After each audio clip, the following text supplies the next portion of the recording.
Gas cylinder 3000 అయింది. ఇది ఎవరు కూడా ఊహించలేదు. ఒకేసారి రూ. 993 గ్యాస్ సిలిండర్ పెరిగిపోయింది. అయితే ఈ గ్యాస్ సిలిండర్ ఆహ్, మన హోమ్ కుకింగ్ గ్యాస్ సిలిండర్ కాదు. 19 కేజీల కమర్షియల్ గ్యాస్ సిలిండర్. ఇది 3 నెలల్లో 3 సార్లు పెరిగింది. ఫస్టు మార్చిలో మనకి రూ. 115 పెరిగింది. ఏప్రిల్‌లో రూ. 195 పెరిగింది. ఇప్పుడు ఏకంగా రూ. 993 పెరిగింది.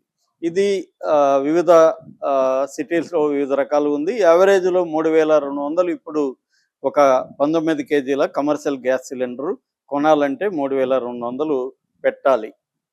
మనకి ఫిబ్రవరిలో 1740 ఉన్నింది. అంటే ఆల్మోస్ట్ డబుల్ అయిపోయిందనమాట.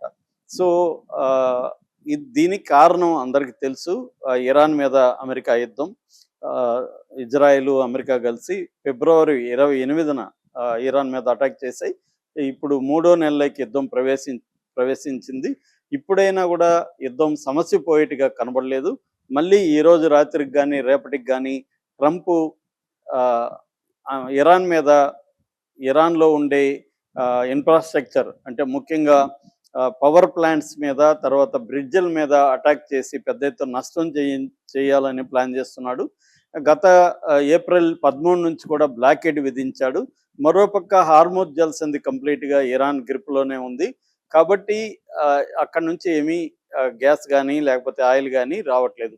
మనం చాలాసార్లు చెప్పుకున్నాం, 20% ఆయిల్ అక్కడి నుంచే రావాలి ప్రపంచానికి. అలాగే 25% గ్యాస్ అక్కడ నుంచే రావాలి. ఇక మన దేశ పరిస్థితి ఏంటంటే, మనం 85% ఆయిల్ ఇంపోర్ట్స్ చేసుకుంటున్నాము, క్రూడ్ ఆయిల్. అందులో దాదాపు 50% మనకి గల్ఫ్ నుంచి వచ్చేది. కాకపోతే మనం డైవర్సిఫై చేయగలిగాము.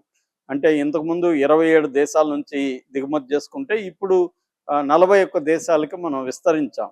ఆ మేరకు మనకు కొంత ఆయిల్ అవసరాలకి తగినట్టుగా మనం విస్తరించగలిగాం. కాబట్టి హార్మోజ్ జలసంధి దగ్గర ఆయిల్ తగ్గినా కూడా మనకి దాన్ని కాంపన్సేట్ చేసుకోగలుగుతున్నాం. కాకపోతే గతంలో మనకి $59-60 ఒక బ్యారెల్ కొంటే ఇవాళ 120 దాటిపోయింది. నిన్న 125 వరకు కూడా వెళ్ళింది. సో అందువల్ల కాస్ట్ ఆయిల్ అండ్ అంటే డీజిల్ అండ్ పెట్రోల్ కూడా ఖచ్చితంగా పెరుగుతాయి.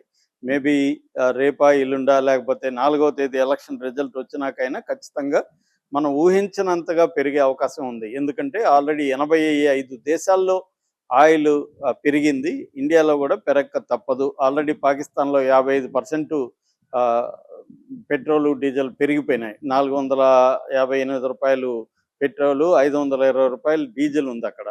సో కాబట్టి మనకు కూడా అది పెరిగే అవకాశం అయితే కనిపిస్తుంది. ఇక ఈ గ్యాస్ తీసుకున్నప్పుడు మన ఎల్పిజి అవసరాల్లో 60% మనం ఇంపోర్ట్ చేసుకుంటాం, 40% మనం ఇండియాలో ఉత్పత్తి చేస్తాం. అయితే ఈ 60%లో 90% గల్ఫ్ దేశాల నుంచే మనకి గ్యాస్ వస్తుంది.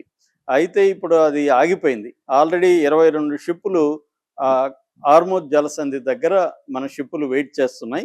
అందులో 6 ఎల్పిజి ట్యాంకర్లు ఉన్నాయి. సో దానివల్ల ఇప్పుడు మనం డైవర్సిఫై చేయాల్సి వచ్చింది. రష్యా నుంచి ఎల్పిజి కొంటున్నాం ప్రజెంటు.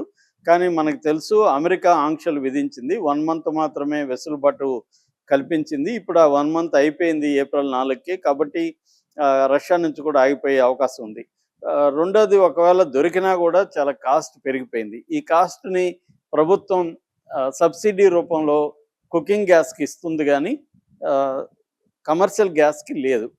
సో అందువల్లనే ఇంత పెరిగిపోయింది. మనకు మామూలుగా కుకింగ్ గ్యాస్ అయితే దాదాపు 3,30,00,000 ఇండ్లకి ఇవాళ ఎల్పిజి సరఫరా అవుతుంది. అంటే 3,32,000,000 టన్నుల ఎల్పిజి సరఫరా అవుతుంది. ప్రధానమంత్రి ఉజ్వల్ యోజన కింద 1,10,00,000 ఇండ్లకి సబ్సిడీలో సరఫరా చేస్తున్నారు. సో ఇప్పుడు అది కూడా పెరిగింది. మనకు తెలుసు, ₹60 ఆల్రెడీ హోమ్ గ్యాస్ కూడా 14.2 కేజీల గ్యాసు సిలిండరు ఇవాళ హైదరాబాద్లో అయితే ₹965 ఉంది. అది కూడా 25 రోజులు తర్వాత బుక్ చేయాలి. ఒకసారి బుక్ చేసినాక 25 రోజులు. నాకు మా ఇంటికి బుక్ చేస్తే 1 వీక్ తర్వాత ఇస్తామని పెట్టారు. అంతకుముందు మరుసటి రోజే ఇచ్చేవాళ్ళు. 1 వీక్ అయినా కూడా అది బెటర్ నిజానికి. కాకపోతే 25 రోజులు అర్బన్‌లో, 45 రోజులు గ్యాపు దీంట్లో రావాలి. అది బ్లాక్ మార్కెటింగ్‌ని అరికట్టడానికి అది పెట్టారు. సో, ఈ రకంగా ఇప్పుడు ఈ కమర్షియల్ గ్యాస్ పెంచడం వల్ల ఏమవుతుంది, హోటళ్ళు, రెస్టారెంట్లు, చిన్న చిన్న ఇండస్ట్రీలు ఇవన్నీ గూడా అఫెక్ట్ అవుతాయి. ఆల్రెడీ హోటళ్ళల్లో అన్ని రేట్లు పెంచేశారు. చాలా రకాల ఫుడ్ ఐటెమ్స్ దొరకట్లేదు. కొన్ని హోటల్స్‌ని క్లోజ్ గూడా చేశారు. ఎందుకంటే ఇప్పుడు 3000 పెట్టినా గూడా, ఒకవేళ 3200 గ్యాస్ అయినా గూడా దాని అవైలబిలిటీ గూడా లేదు. ఎందుకు బ్లాక్ మార్కెటింగ్ ఎక్కువ ఉంది. 6000, 7000 పెట్టినా గూడా బయట దొరకలేదని జెప్తున్నారు. సో, ప్రభుత్వం దీని మీద గూడా ఫోకస్ చేయాల్సిన అవసరం అయితే ఉంది. ఆహ్, ఇప్పుడు గ్యాసే గాకుండా మనకి ఎల్‌పీజీ అంటే కమర్షియల్‌దే గాకుండా హౌస్ హోల్డ్‌కి సంబంధించిన ఈ 14.2 కేజెస్ కూడా పెరిగే అవకాశం అయితే ఉంది. ఇది గూడా ఒక 4, 500 సిలిండర్ పెరుగుతుందనే వార్తలొస్తున్నాయి. మేబీ ఒకేసారి కమర్షియల్ అది పెంచకుండా ఈ ముందు కమర్షియల్ పెంచి దాని తర్వాత హౌస్ హోల్డ్ పెంచే అవకాశం ఉంది. ఆల్రెడీ వినియోగం గూడా 25% వినియోగం తగ్గిపోయిందని జెప్తున్నారు. ఎందుకంటే దొరకట్లేదు. ఇందాక జెప్పినట్టుగా చాలా మెస్సులు, చాలా హోటల్స్ క్లోజ్ జేసేశారు. చాలామంది కట్టెల పొయ్యిలకు లేకపోతే ఇతరత్ర వాటికి షిఫ్ట్ అయిపోయారు. ముఖ్యంగా రూరల్ ఏరియాలో మొన్న గూడా నేనొక పల్లెకెళ్ళుంటే అక్కడంతా వంటలు కట్టెలతోనే చేస్తున్నారు. సో, అలాగా షిఫ్ట్ అయిపోయారు. ఇంకొంతమంది ఎలక్ట్రికల్ స్టవ్‌లకెళ్లారు. ఇలాగ రకరకాల పద్ధతులు బయోగ్యాస్ అని ఇలాగ వెళ్తున్నారు. సో, ఏదేమైనా మనకి దీనివల్ల అన్నిటి మీద రేట్లు పెరిగే అవకాశం ఉంది. ఇప్పుడు కుకింగ్ గ్యాస్ గూడా పెరిగే అవకాశం ఉంది. మనకు సంబంధం లేని యుద్ధం వల్ల మనమే గాదు, ప్రపంచవ్యాప్తంగా అన్ని దేశాలు గూడా ఎఫెక్ట్ అయినాయి. Including America. అమెరికాలో గూడా ఈ వాళ్ళకి గూడా పెట్రోలు, డీజిల్ పెరిగిపోయినాయి. పెట్రోలు గ్యాలన్ $4.48కి వెళ్ళిపోయింది. అంతకుముందు 2.7 ఉన్నింది యుద్ధానికి స్టార్ట్ కాకముందు. అలాగే అక్కడ కన్జ్యూమర్ ఐటెమ్స్ కూడా బాగా పెరిగిపోయినాయి. సో, ఏదేమైనా ట్రంపు తీసుకునే ఒక పనికిమాలిన నిర్ణయాల వల్ల ప్రపంచం అంతా గూడా గందరగోళంలో పడిపోయింది. అది ఇండియా నిజానికి ఎకనామీ బాగుండింది. మనకు సబ్సిడీకి అన్నీ దొరుకుతా ఉన్నాయి. 3, 4 ఏళ్లుగా మనకి డీజిల్, పెట్రోల్ పెరగట్లేదు. అలాంటిది ఇప్పుడు ఒక్కసారిగా పిడుగుపడినట్టుగా ఒక పక్క గ్యాసు, ఇంకొక పక్క పెట్రోలు, డీజిలు ఈ పెరగడం వల్ల ఏమవుతుందంటే కాస్ట్ ఆఫ్ లైఫ్ విపరీతంగా పెరిగిపోతుంది. ఆల్రెడీ కన్జంప్షన్ అనేది దారుణంగా పడిపోయినప్పుడు మోడీ ప్రభుత్వం జీఎస్టీని తర్వాత ట్యాక్స్‌ని తగ్గించి కన్జంప్షన్ పెంచే చర్యలు తీసుకునింది. దానివల్ల కన్జంప్షన్ గాడిలో పడింది.